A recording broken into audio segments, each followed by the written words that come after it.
그런 지문을 들으면은 아, 친구가 잘하고 있거나 못하고 있거나 느낌은 온다는 거예요. 내가 아직 기억나는 친구 중에 한 명 있어요. 이 친구는 지금 얘도 나이가 사실 40이 됐구나 벌써. 20대 중반에 여러분들 IF에 와서 공부를 했던 친구인데 어, 소위 말하는 엘리트 코스를 밟은 애예요. 뭐 민사고를 나왔던가? 민사고를 나왔던 것 같아. 민사고인가? 대원외고인가? 근데 정확하게 기억 안 나네. 거기 국제반이라고 있죠. 해외 아이비리그를 입학을 목표로 하는 그 따로 스페셜 팀이 만들어지는 학교 있죠. 아, 나도 모르겠는데 나도 들었어. 근데 거기에 다녔던 애인데 고등학교 2학년 때 어플라이 해가지고 아이비리그를 간 친구예요. 그러니까 민사고였던 것 같아. 정확하게 기억 안 나네. 그래서 뭐 어쨌든 잘 하는 친구였어. 난 나중에 알았다. 그 친구가 그런 백그라운드 있는지. 근데 가서 아이비리그 다니고 뭐 파이낸스 쪽에서도 뭐 저기 아마 유펜을 나왔을 거야. 워튼을 나오고 시카고 대학에서 미국은 그 학교 펀드가 되게 펀드 규모가 크거든요. 그 시카고 학교에서 펀드 쪽에서 일을 하다가 홍콩에 와서 일하다가 한국에 지금 들어왔지. 예, 그래서 지금은 모 회사에서 투자 인베스트 커미티에 의장을 하고 있어요. 그러니까 그 큰 회사의 인베스트먼트 커미티에서 투자 의사결정을 하고 있는 친구인데 어린 나이 비해서는 되게 큰 회사의 중요한 롤을 맡고 있는 친구예요. 이제 그 친구가 미국 회계사인데 일단 걔를 갑자기 얘기하는 이유가 뭐냐면 공부했던 얘기를 좀 얘기해 보고 싶은 게 걔가 한국에 잠시 이제 미국에 유학 갔다가 군대를 가야 되니까 한국에 잠시 들어왔어요. 그래서 공익근무요원으로 근무를 했거든요. 그 친구가. 근데 공익근무요원 근무할 때 미국 CPA 시험 붙었어. 그러니까 주말에 와서 이제 강의를 풀로 들은 거죠. 그러니까 아까 토요일 날 내가 12시간 강의 들어야 된다고 표정들이 이렇게 하는데 걔는 주말에 토, 일을 그렇게 막 들은 거지. 그렇게 해서 시험을 굉장히 고득점으로 붙었는데 걔가 오디스를 99점을 받았거든요. 오디스 99점을 받았어. 나는 솔직히 내가 쳐도 99점 못 받을 것 같아. 99점을 사람이 받을 수 있는 점수가 아니죠.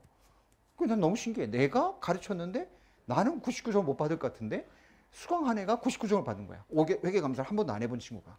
대단한 친구라고 생각해요. 그러니까 공부를 잘하는 아주 똑똑한 친구. 내가 걔를 똘똘이라 불렀어. 질문할 때마다 너무너무 브라이트한 질문해서. 근데 솔직히 전공이 뭐냐 했더니 전공은 뭐 파이낸스 쪽이라서 아 전공이 그렇구나라고 이해는 했는데 이 친구가 공부를 어떻게 했나 이게 내가 나중에 물어보니까 지가 인터미디어 어카운팅하고 어드밴스 어카운팅을 배우고 난 다음에 세상에 지가 문제를 하나 만들어서 그 문제 하나에 인터와 어드밴스를 다 연습할 수 있는 종합 세트 문제를 만들었더라 엑셀로. 아니 들어서 이해하고 문제 푸는 것도 쉽지 않은데 그걸 듣고 자기가 그 내용을 그냥 내용을 정리한 거로 끝나는 게 아니고 내용을 연습할 수 있는 종합 문제를 만들었다고. 연결 재무제표까지 만들어서 연결 현표까지 만드는 거로 해서 그걸 딱 만들어서 나한테 들고 왔더라고. 한번 봐달래. 오, 야, 뭐냐 얘? 에? 근데 그거는 좀 너무 예외적 케이스긴 하고요. 중간중간에 질문을 되게 많이 했었거든 그 친구가. 근데 되게 질문을 하면은 혼자 많은 생각하는 게 보여 수업 시간에도. 그런 다음에 와서 이제 끝나고 나서 뭘 물어봐요. 근데 막 이런 질문하는 친구거든. 그냥 나 이거 이해 안 돼요. 이렇게 질문을 하면은 나도 솔직히 답할 의향이 별로 없어요. 고민을 하는 적이 있어야 되거든. 근데 그 친구는 바로 질문하지 않고 고민을 무지해. 그 다음에 이렇게 했는데 요렇게 생각했는데 요게 왜 아니냐 이렇게 물어본다고. 그래야 내가 답을 정확하게 줄 수 있는데 그냥 이거 잘 이해 안 돼요. 이게 왜 답이 아니죠? 이런 식으로 물어보면 그냥 답 아니야. 그러면 내가 답을 해주기가 너무 애매하다고. 근데 고민을 진짜 많이 했다는 흔적이 느껴서 아, 이 친구는 참. 근데 물어보는 질문이 아까 말했지만 딱 내가 더 하고 싶은데 시험이랑 직접 관련 없기 때문에 내가 여기서 멈춰야 되겠다라고 생각되는 그 부분을 항상 물어봤어. 그래서 아, 이 공부를 잘하는 친구구나라는 생각을 했는데 자, 공부를 잘하는 건 차치하고 99점이 왜 나왔을까를 이제 얘기하는 거예요. 오디 99점, 얘 회계감사 안 해본 애잖아요. 학생이었으니까. 근데 걔가 오디 책이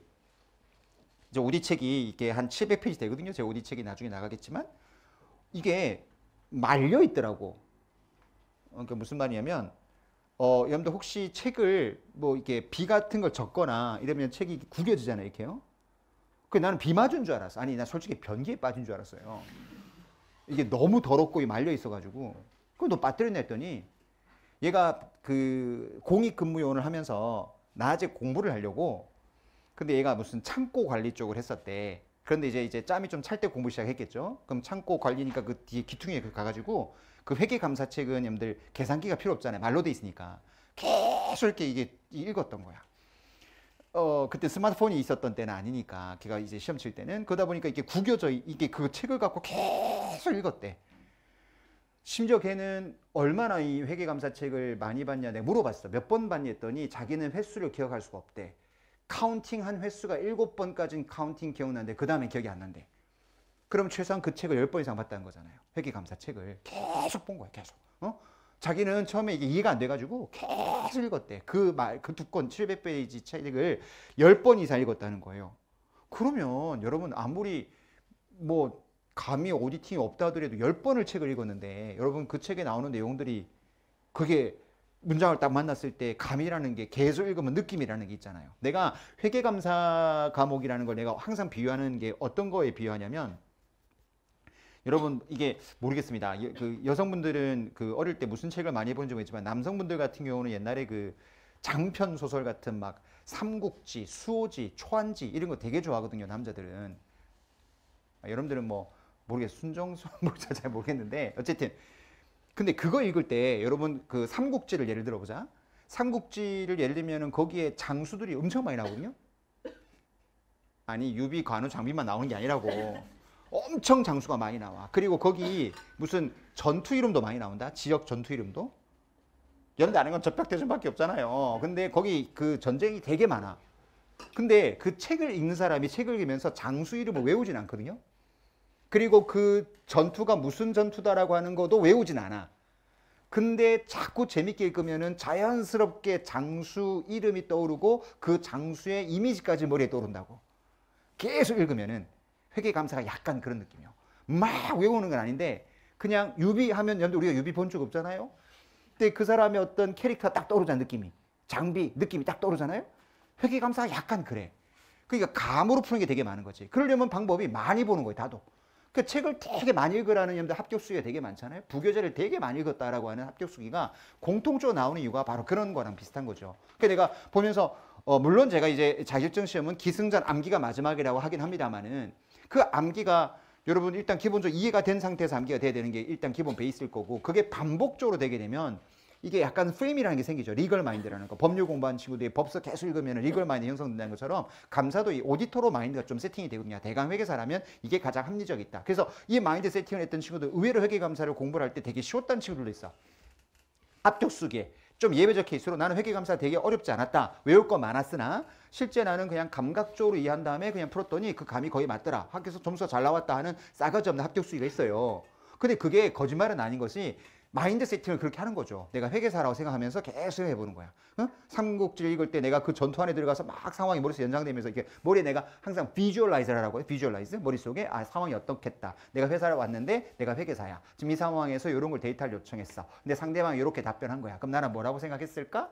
뭐 이런 식으로. 그러니까 문제를 풀 때 문제를 답을 맞추겠다는 개념이 아니고 나라면 이 상황에서 뭐가 제일 합리적일까? 회계감사 문제 풀어보시면 보기 4개 나올 때 보면 그냥 이해는 되잖아요. 그럼 내가 이 상황에서 가장 나라면 뭐가 제일 합리적인 대응일까? 고민을 하면서 문제를 풀어나가면 오히려 문제를 푸는 게 파이낸셜 어카운팅 같이 답이 딱 나오는 것보다는 오히려 그런 걸 또 쉽게 풀어나가는 친구들도 있다고. 그래서 걔는 한 7번 본 다음에 그 다음에 횟수가 기억이 안 난대. 계속 본 거지. 그리고 마지막에 합격 딱 한 다음에 나한테 뭔가 꼬깃꼬깃하고 뭐가 이렇게 보여주더라. 뭘 보여주냐 봤더니 지가 회계감사 책을 읽으면서 워낙 꼼꼼하게 읽어서 내가 책을 쓴 사람이잖아요. 그런데 내가 책을 썼는데 그 책의 오타를 다 고쳐가지고 나한테 보여주더라고. 그 오타 고쳐라고 한 고친 거 책이 지금 이 책이야. 근데 지금도 오타를 또 거기서 또 잡아주는 친구들이 있더라고. 그만큼 꼼꼼하게 읽는 소리예요. 그래서 자기는 책 읽을 때 자대고 한 줄씩 읽거든 이렇게.